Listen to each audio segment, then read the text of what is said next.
Grip socks are great, but why pay up to $40 for a single pair when you can pay a lot less? Stop wasting money and get yours for just $14.99 a pair at puregripsocks.com. Well, I'm gonna get straight to the point. If you liked the original Nike Phantom GT, then you're going to love the new Nike Phantom GT 2. Why? Because they're effectively the exact same boot. Thanks for watching, we'll see you next time. So here it is, almost 1 year after the original Phantom GT, we now have the Nike Phantom GT 2 Elite, seen here in the low-cut variation, launched in the black pack, a football boot that Nike gave almost no attention to whatsoever, not even a single post about it on any of their social media platforms, and bearing the same retail price of $250. Although, if you want the mid-cut collar, you can pay an extra 25 bucks for the DF version. Well, at least the string bag is new. And I don't want to be overly negative here, because in all fairness to Nike, other brands are very guilty of doing the same thing, if not worse. Adidas really comes to mind with a lot of their new generations that simply incorporate new graphics but change physically nothing about the football boots. These do have physical changes coming from the original Phantom GT, but it's very un-Nike-like based on their history of new models to make so few changes. And then what kind of bothers me about the GT2 is there's a little bit of contradiction in regards to the main concept of the Phantom GT in the first place that I feel like they almost get away from entirely with this new release. Nonetheless, I want to go over all the details in today's video as far as the tech is concerned, what's good, what's bad, how they do actually differ from the original Phantom GT, how they fit and feel on feet, and ultimately conclude whether or not these are the right boots for you or worth the upgrade if you have the original as of right now. So if you're interested in learning more, please stick around, watch the entire review, and if you're interested in a pair for yourself, they're available now, but you can get them below their normal retail price, of course, by checking out the first link down below. That's going to take you to the review page on my website, where you'll find buy it now links with exclusive SR4U coupon codes, where, like I mentioned, you'll be able to pick them up for less than what they would normally retail for. As always, if you guys do enjoy these brutally honest reviews and perhaps want to see some reviews of the takedown models in the new Phantom GT2 line to see if they have also not changed from the originals,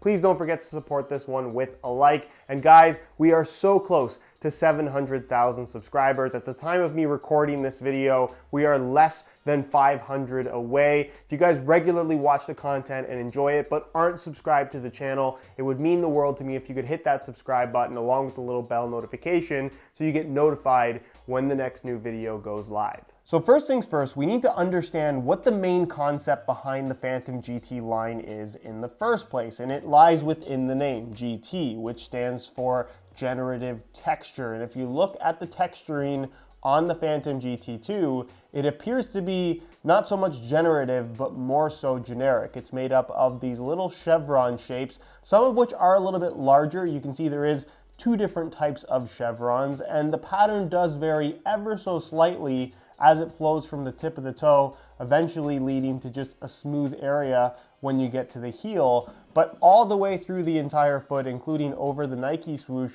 the pattern appears to be pretty consistent with a very minimal, I would say, variation in the texture itself. The issue that I have with this change is not the performance of the boot, because you can still feel the texture on the surface. It's kind of rough to the touch, and you notice the additional grip that you have on the ball. That's more so based around kind of a roughness type of friction rather than a sticky type of friction, because this is nowhere near as grippy as a rubber element would be. But I hate the fact that Nike have contradicted themselves seemingly so hard when compared to the original Phantom GT, where if we look at the generative texture on this football boot, you can see highlighted in all of these little black lines, you have a very intricate pattern of different lines at different angles of different sizes that, according to Nike, they spent a lot of time, effort, and research and development on to create the ideal, I guess, friction pattern on the surface of the upper to create for better control. Now, of course,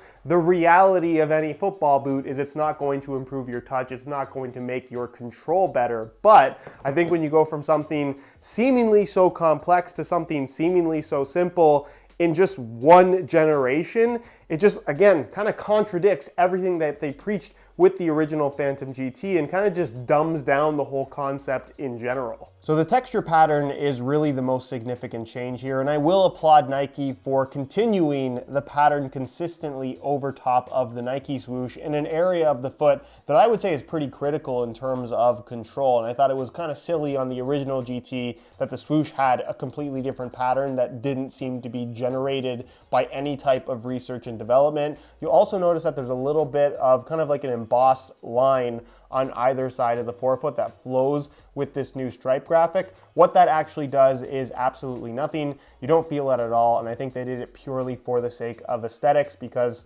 there's nothing about it that I can feel that ends up being different from the original GT. It's still the exact same Flyknit base for the upper itself, so it's very, very thin with really no padding to it, so it ends up having a little bit more of a raw barefoot sensation. And I guess what really makes it different from the Mercurial, which is also a very thin upper, is this does ultimately end up feeling a little bit softer because it's Flyknit versus Vaporposit, which is more of a plasticky synthetic.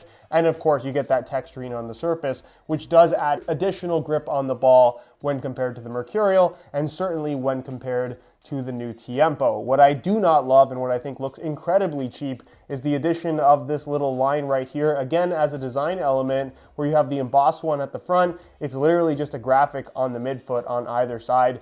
I think that looks incredibly cheap. It looks like a takedown model. There's really no other way to put it, but of course looks are purely subjective. It has no impact on performance whatsoever. You're gonna find that the boot does maintain an off-centered lacing system, leaving you with a really clean area, basically through the midfoot as well as kind of in the strike zone of the foot, which I think a lot of people will enjoy, but of course, not a change from the previous model. The lacing system is backed by a one-piece design where you have that elasticated Flyknit material. Again, unchanged from the original Phantom GT, and that flows into a low-cut construction, which of course this version is, but of course you do have the option for the mid-cut DF model, should you prefer having something with a collar. And then really the other, I guess, significant change, if you even want to call it that, is the addition of this little triangle piece on the back, which is made up of not quite hard plastic, but not quite really soft material either. It does have some structure to it, but it's pretty much just there as a visual element. It has no impact on the,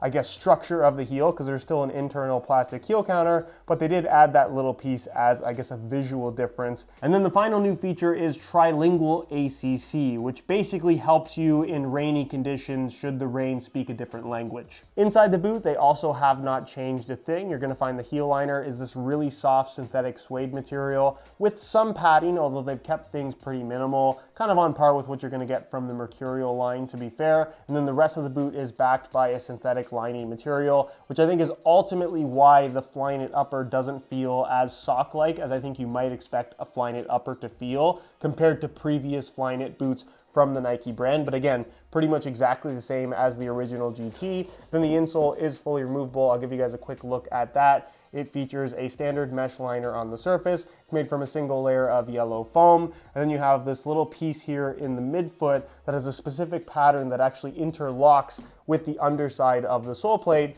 to prevent it from sliding around. Moving to the base of the boot, you will again find no changes whatsoever. You have the same kind of mock split sole construction where you have a stud plate in the forefoot as well as in the heel, but then this kind of connecting piece running along the lateral side of the midfoot. Of course, a solid plastic sole plate remains underneath this, but I guess if you are comparing this to other Nike models like the Mercurial with its split sole, this doesn't have the anatomic shaped base. It's just completely flat, like pretty much every other football boot outside of the Mercurial line. It offers really good flexibility, really doesn't have a lot of stiffness to it at all, and in general just gives the boot a nice natural underfoot feel, which I don't mind. As far as the FG stud pattern is concerned, again, direct carryover from the original Phantom GT. You have a combination of bladed and conical studs, but you can see the conical studs on the Phantom GT are kind of rounded studs, split down the middle and then slid in either direction. So it's a little bit of like a rounded bladed stud hybrid, if you want to call it that. You have a little bit more aggressive kind of chevron style studs in the forefoot, along with more of those split conical studs.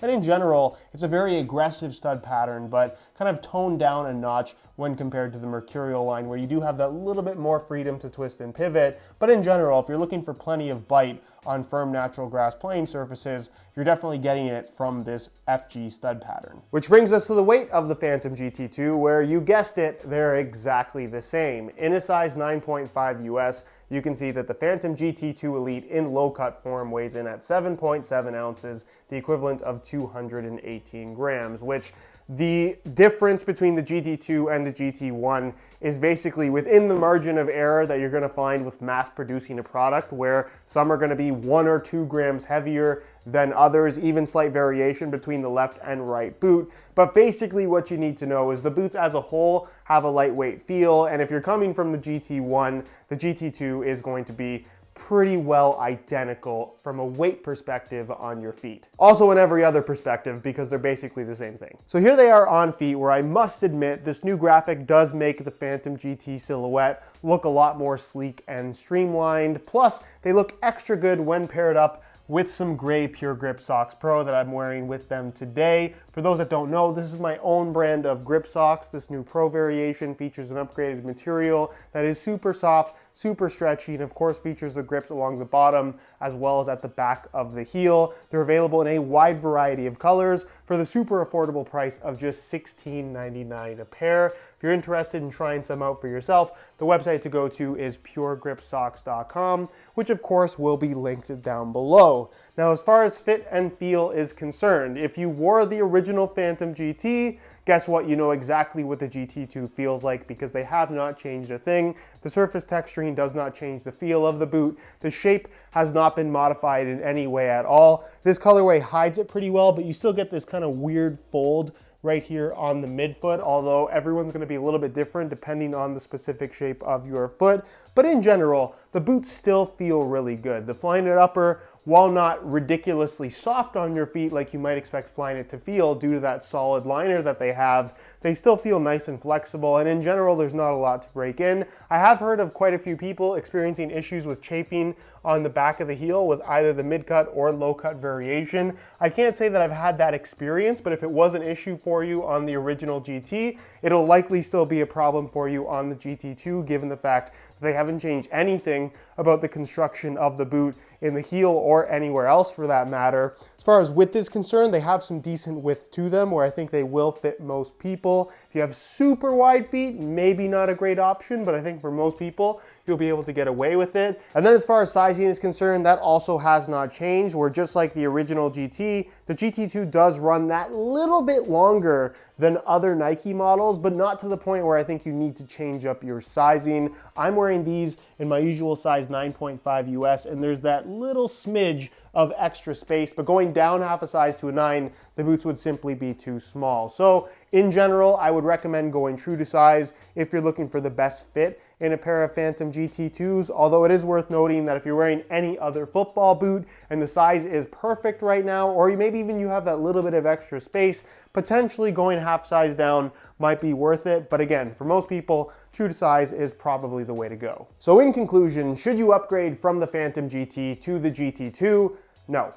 Unless your OG pair is completely worn out and you're due for a replacement, and you're one of those people that just has to have one of the latest models, then I suppose the GT2 would be worth it. But if you have the OG, they're due for a replacement, and you really like the Phantom GT concept, you'd probably be much better off saving the money and getting a GT1 that is now on sale because it's been replaced by the GT2, and basically getting the exact same experience at half the price. Everything that was great about the original Phantom GT is still great with the GT2, and everything that was an issue with the original GT remains an issue in the GT2. There have been no improvements. The experience of playing in the boot, despite the change up in generic texture, hasn't really made for any difference that you are going to notice when playing in the boots and making contact with the ball. The shape is unchanged. The comfort is unchanged. The sole plate and stud pattern is no different, other than the looks, where I will make the argument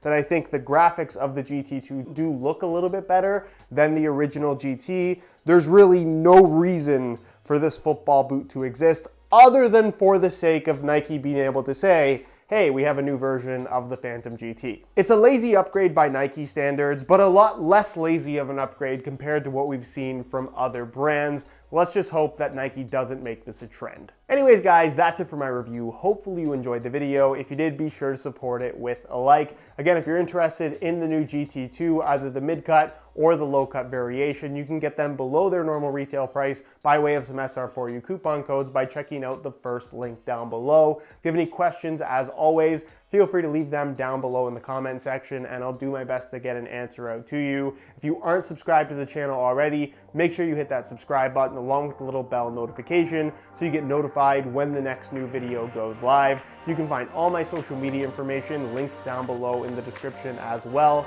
And other than that, guys, thank you so much for watching, and we'll see you in the next one.